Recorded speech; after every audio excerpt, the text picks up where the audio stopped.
Heading into Saturday's action, it seemed like Tennessee had the inside track for the fourth number one seed, but now championship week just got a lot more interesting. You are Locked On College Basketball, part of the Locked On Podcast Network. Your team every day. Hey there, what's up? Welcome into the Locked On College Basketball Podcast, the only daily national college hoop show out there. Hard to believe it, but less than a week from now, we will know the 68 teams, or I guess 68 teams competing for this year's national championship. Wild to think about. Hey there, I'm your host, Isaac Shade, joined by our guy, Leaf Tulane today. Leaf, it's so good to have you with us on a Monday. Big shout out to all you everydayers who are joining us. We're glad you're here to get your college basketball content every single day. This episode is brought to you by Game Time. Download the Game Time app, create an account, and use code LOCKEDON for $20 off your first purchase. Now, you all might be wondering, why is Leaf here on a Monday? Usually he's hanging out like on Wednesday or Thursday. Because congratulations are in order. For those of you watching on YouTube, you see that Andy Patton is decidedly not beside me today. That's because he and his rock star of a wife, Jenna, welcomed their first child into the world on Friday. I asked Andy if it was okay to share the news, and he said, "Tell the world, my friend." So world, welcome Layla Mae Patton, a beautiful baby girl born on Friday, March 8th. She was due April 10th. Came 5 weeks early, born just 5 pounds and 1 ounce, but thank goodness, perfectly healthy. Mama's perfectly healthy. They are now home from the hospital. It's unreal. I don't know how many of you out there are people of faith, but I am. And so I say praise God for this great news. You love to see it. Andy, so happy for you, buddy. We can't wait to have you back. But man, you go love on those ladies, and Leaf and I'll hold it down over here. So also congrats of a much less important order are due to the first 4 teams to punch their tickets to the NCAA tournament. That happened this weekend on Saturday in the OVC, Morehead State.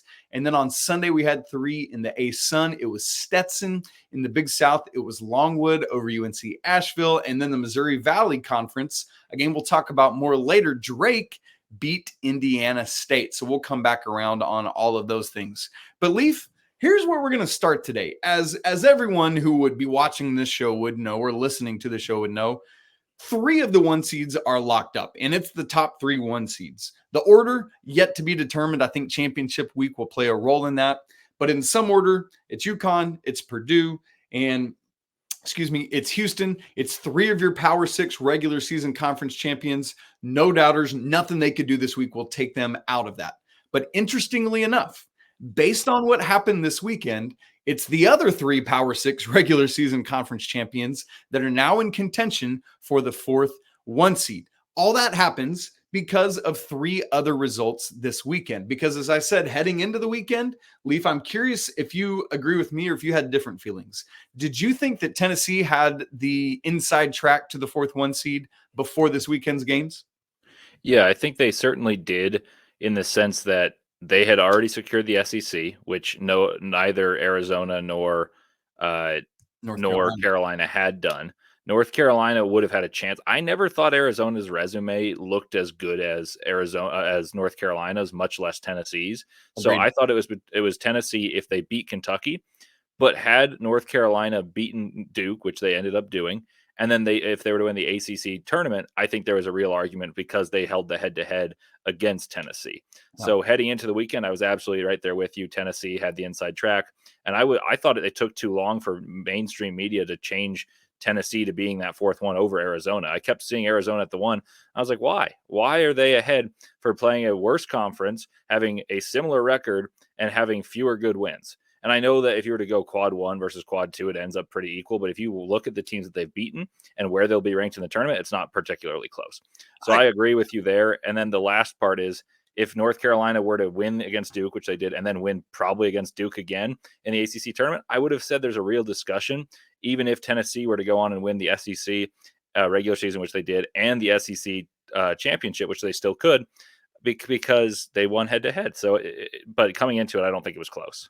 Yeah, and it's weird because, for those of you who are regulars of the show, we default to Joe Lunardi's bracketology just because that's probably the most ubiquitous around everywhere. And so it's kind of what everyone's already looking at. But I was in disagreement with him, just like you said, Leaf. He was saying Arizona over Tennessee and North Carolina like all of last week. And man, I'm right with you. I did not see that at all. And now with Arizona having laid an egg at USC on Saturday night, and we can talk more about that here in a second, I have Arizona now behind both the Vols and the Tar Heels heading into championship week. Now, again, I think there is a possibility for all three of them to make a strong case this week for being that fourth number one seed and staying out of a bracket that contains Arizona, Houston, or UConn. But I think all of them are in this situation where it's like looking around at each other and saying, hey, look, we probably need to win our conference tournament championship to have that fourth one seed. So we'll keep our eyes on that this week. Leaf, let's talk specifically about the three games that these teams played this weekend. Part of the reason this whole conversation has got more interesting is because both Tennessee and Arizona lost. North Carolina won. North Carolina beat another team that was kind of in conversation for the fourth one seed. And then Iowa State also lost. We'll mention that later as well. But Leaf, of these three games, which of the three was most impactful or important to you from like a resume standpoint? Well, from a resume standpoint, I think Tennessee, because they had the inside track, could have just shorn up the one seed right there, in my opinion. Yeah. Because if they had beaten Kentucky, and it didn't even have to be convincing, but they just win, defend at home court, they sweep Kentucky in the season because they already won at Rupp. They finished the year with 4 straight wins against ranked opponents in the SEC, Alabama, South Carolina, Kentucky, and Auburn. And that would have been unbelievable. And they had the most momentum of any team in the country, probably. Instead, they don't. So I think from a resume standpoint, you now have a question mark, and you probably have a hard time regaining the one over North Carolina because of the head-to-head loss. So I think that's the biggest impact. I think the biggest win was North Carolina because it's a rivalry game, very hostile environment, and you've kind of proven that the ACC runs through Chapel Hill, not only in terms of you won against the two most hated rival, but you also won by a set amount. It was not a share, and you go into the tournament with that win over Tennessee, with that win over Duke, and you have those quality wins. I think North Carolina is the most slept on contender this season, and I probably am preaching the choir with you, but no one's really talked about them as a contender. Yeah, that's a very valuable point. And what's interesting about that game specifically to me is in both games between North Carolina and Duke this year, Duke, by using Tyrese Proctor on RJ Davis, has been able to take, we don't know the ACC postseason results for awards yet as we record this. We're assuming RJ Davis is going to be the ACC player of the year. He was basically taken out of both games by Duke, and it was a different Tar Heel that was the X factor or the stud. In game one, it was Harrison Ingram. On Saturday night, it was Cormac Ryan with a career high 31 points, including 6 of 8 from 3. And man, that says so much about these two guys that Hubert Davis has brought in. And by the way, Armando Bacot didn't have a great game Saturday night either. And so really interesting to see North Carolina be able to have a balanced approach and win without Davis or Bacot going nuts. And so that's almost more impressive to me in a way, Leaf. And I do wonder this, though, for these three games. North Carolina was playing for a share or an outright championship. Tennessee and Arizona had both already locked up an outright regular season conference championship. I know they're still playing for NCAA tournament seeding, but as you think about it, do you see where North Carolina, just because they had more to play for, might be more dialed in and locked in than Tennessee and Arizona? Or is that just something we talk about because it's a potential storyline?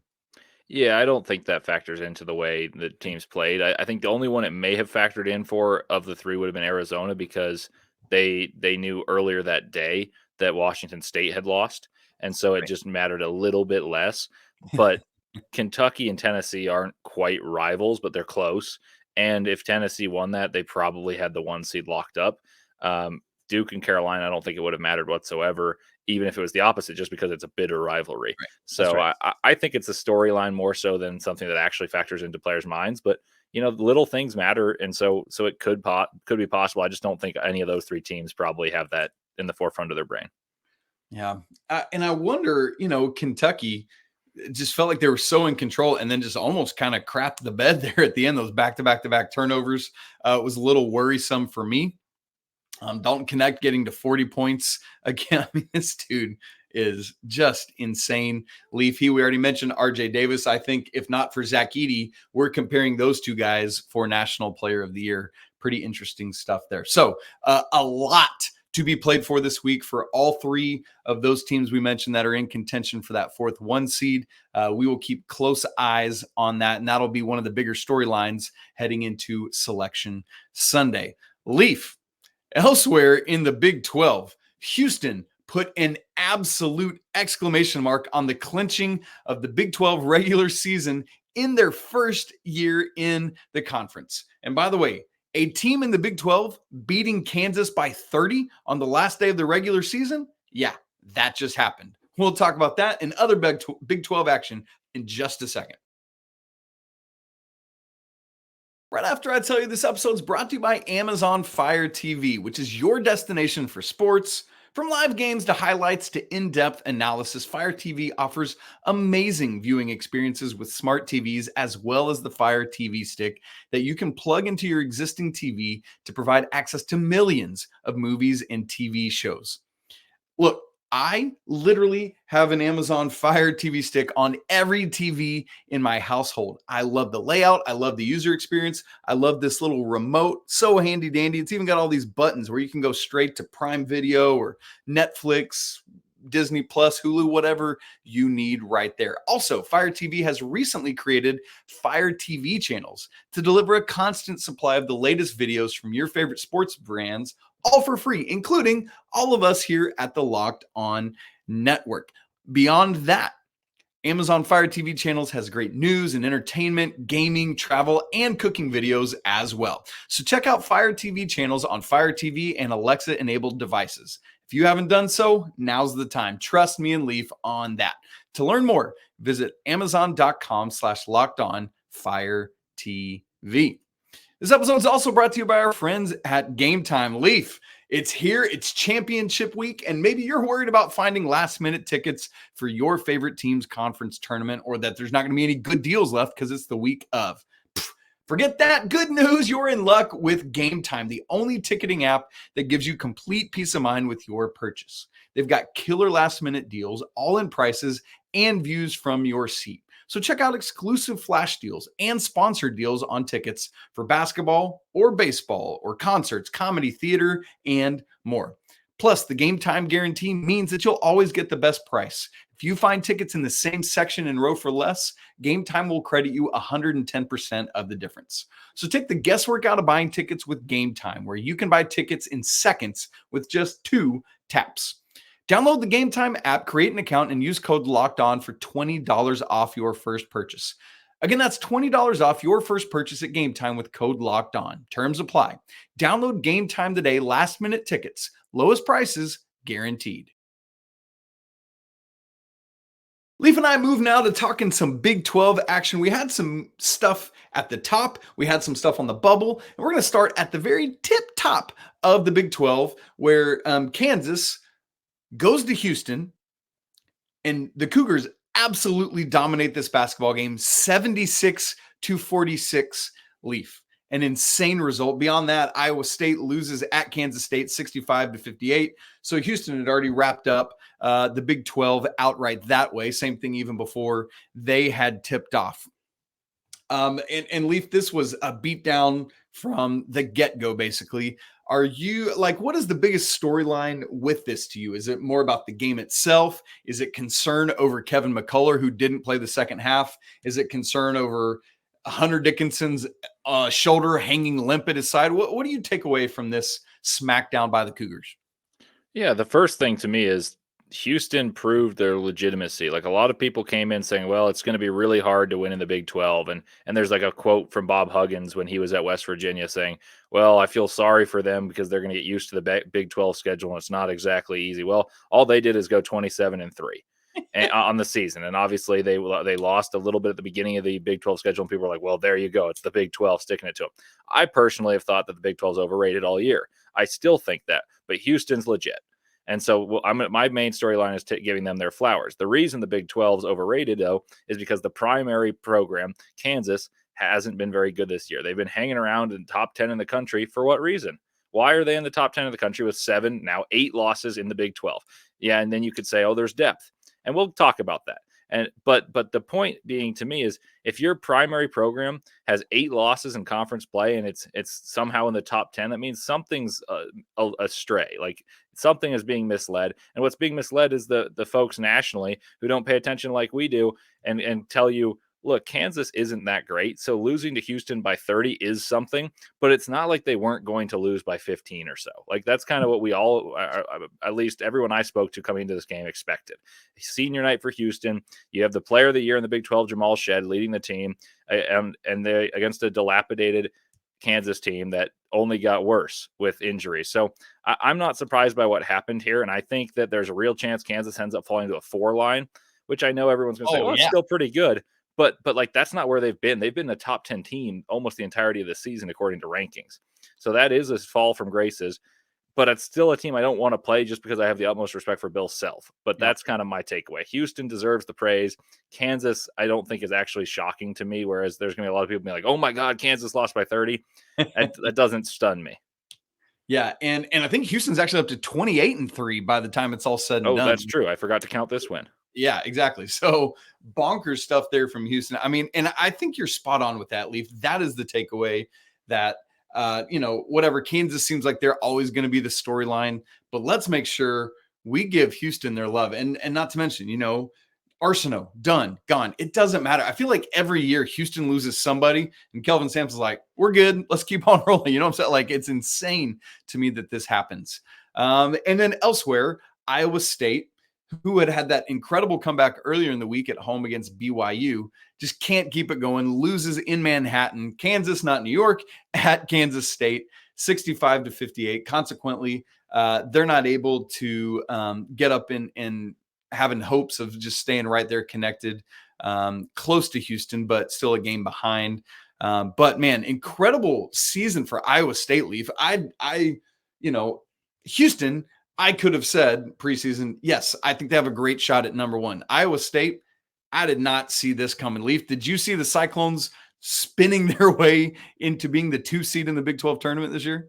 No, not the 2 seed. I did think they'd be top 4, but I felt like there's going to be a divide between 2 and the rest. I thought that it was going to be Houston, number 1, which I think I was a little bit on the minority on that one. I had Houston above Kansas, Kansas 2. And then I thought, I don't know who's going to be 3, but I don't think it's going to be particularly close between the top 2 and the rest. And I think Iowa State's better than Baylor, even though Baylor's played better of late, and they didn't finish the season as strongly as you may have liked. But that's a team that I think is dangerous and has legitimate facets of being a problem in the tournament, in the sense that they can play you defensively, they can clamp down, and they have just enough scoring, which they've lacked in years past where they've had the defense to boot. I mean, Kansas falls all the way to the 6 seed, Leaf. They have to start play on Wednesday. I mean, that is absurd to think about. Not to mention that Texas is even below them as the 7 seed. Coming into this season, I don't think many, if few, would have predicted that. So going to be crazy stuff. I'm actually going to the Big 12 tournament this week. So if any of you are going to be there, would love to meet you in person. Going to be great stuff. Leaf, let's just bounce around a little bit more of the Big 12. I'll just mention off a couple other notable results from the Big 12 on Saturday, and you say if there's any that you want to hit on. Baylor at Texas Tech. Baylor, also similar to Iowa State, can't win on the road to wrap up the regular season. Texas Tech wins by 10 here, 78-68. Oklahoma State at 20 BYU. Cougars do what they need to do, win by 14 at home. Oklahoma at Texas before they head off to the SEC. Horns win that one 94-80, a nice 14-point win. Oklahoma has kind of gone off down the cliff a little bit after that great start to the regular season. And then UCF wins at TCU 79-77. Might put a further dent in TCU's postseason hopes there. Leaf, what do you look at and see there?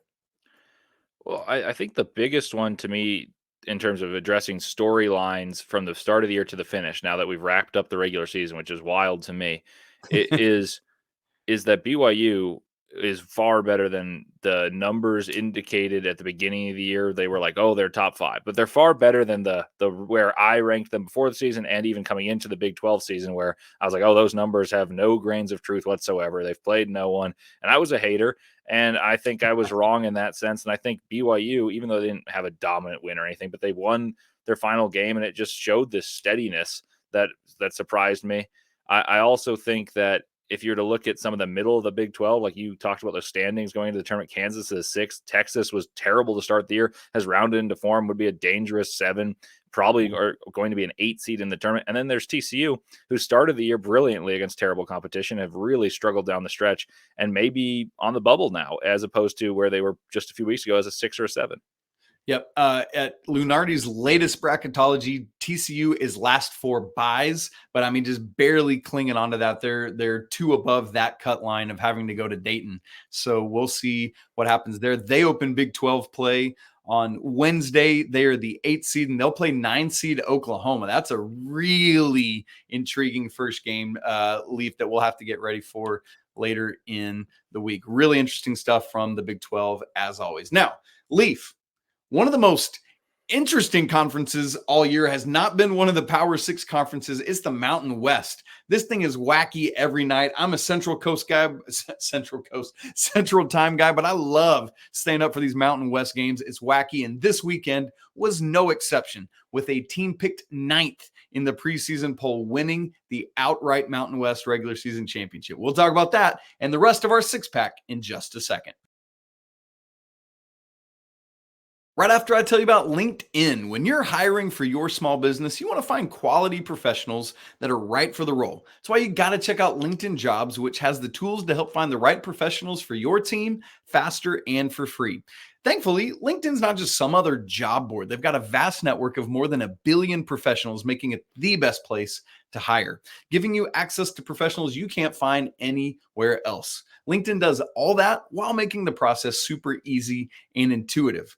And that's honestly very easy when you've got that many quality candidates to look at. So easy, in fact, that 86% of small businesses get a qualified candidate within 24 hours. But here's the deal. LinkedIn knows that a bunch of small businesses are wearing a ton of hats, and they just don't have the time or maybe the resources to hire at a high level. So they're constantly finding ways to help you out in your hiring process. For example, they just launched a new feature to help you write job descriptions. So if you want to learn more about that, post your job for free at linkedin.com/lockedoncollege. Again, that's linkedin.com/lockedoncollege to post your job for free. Terms and conditions apply. We're bringing Leaf right on into our usual Monday 6-pack. And because he's the new guy, I'm going to let him go first with our first part of the 6-pack. Leaf, take it away.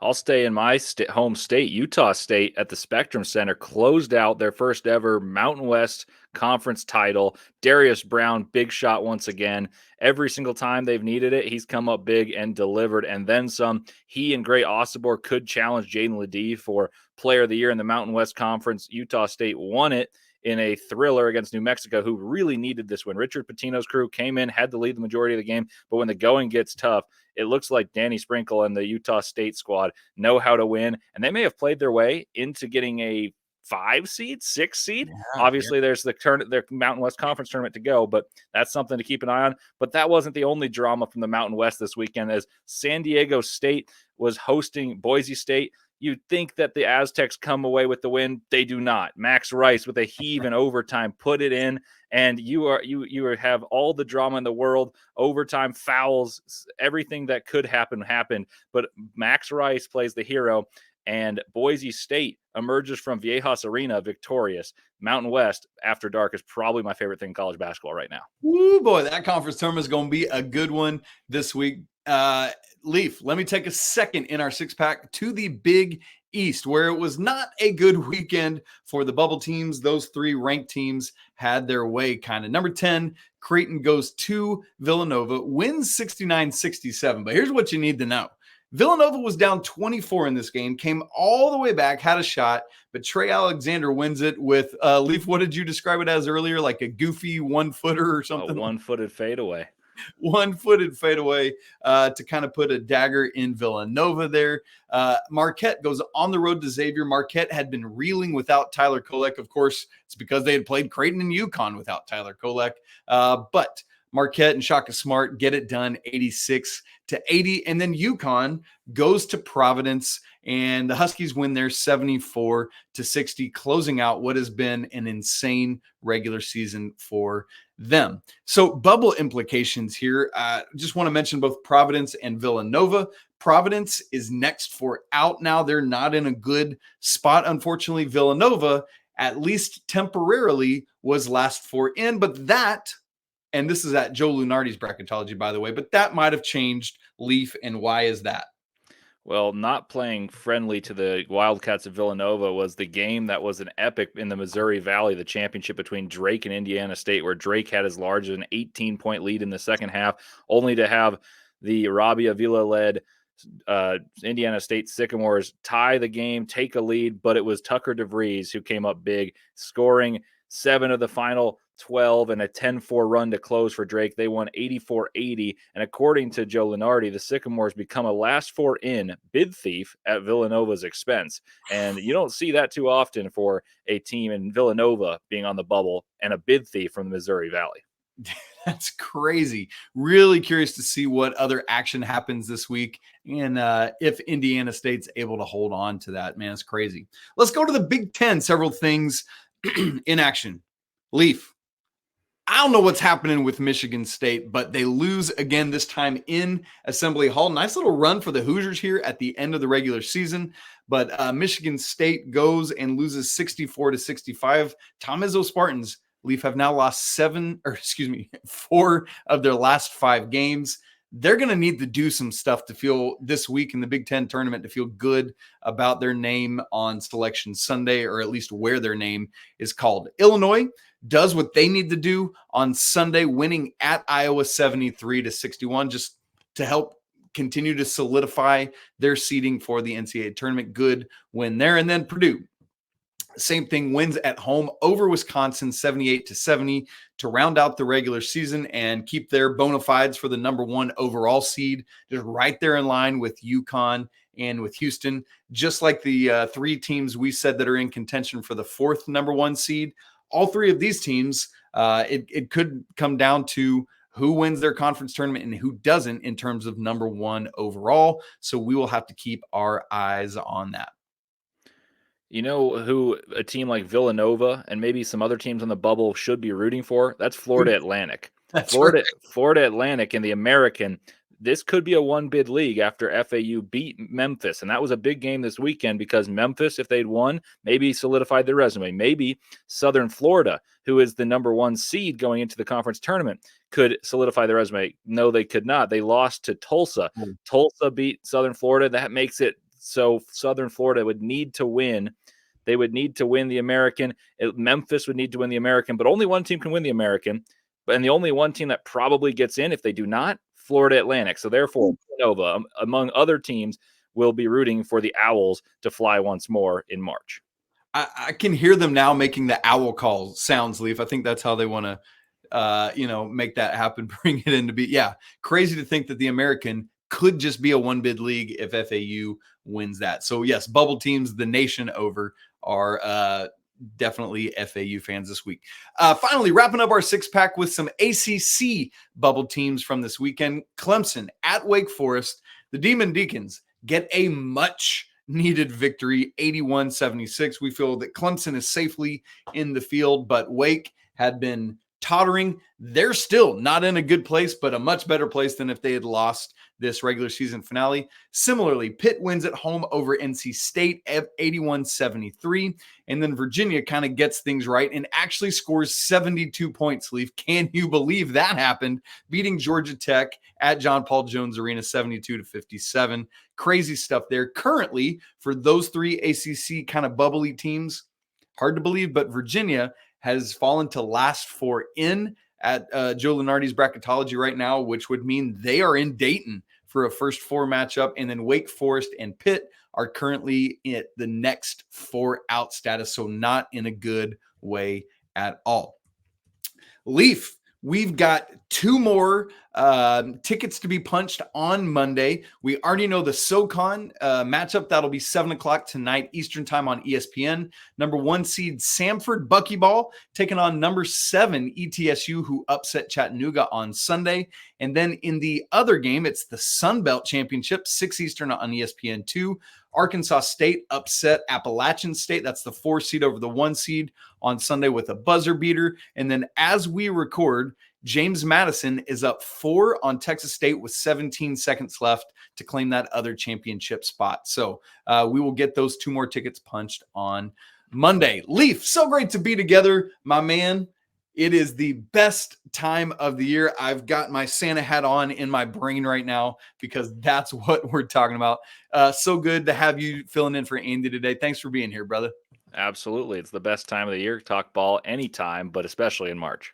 Woo, baby. So for those of you who are not part of the Locked On College Locked On College Basketball Discord channel, I cannot talk. I'm so excited. You should come join us. It's free to do. The link is in the show notes. If you haven't subscribed on video or audio, please do that. If you're watching on YouTube, it's so easy to just hit that subscribe button. While you're there, smash the like button so we know you are here. Also, hit that bell so you get notifications if and when we go live. Folks, we want to remind you that it's always a great day to talk college basketball. I want to say apologies to the Lawyer family. Let's go Wildcats, and until tomorrow, peace.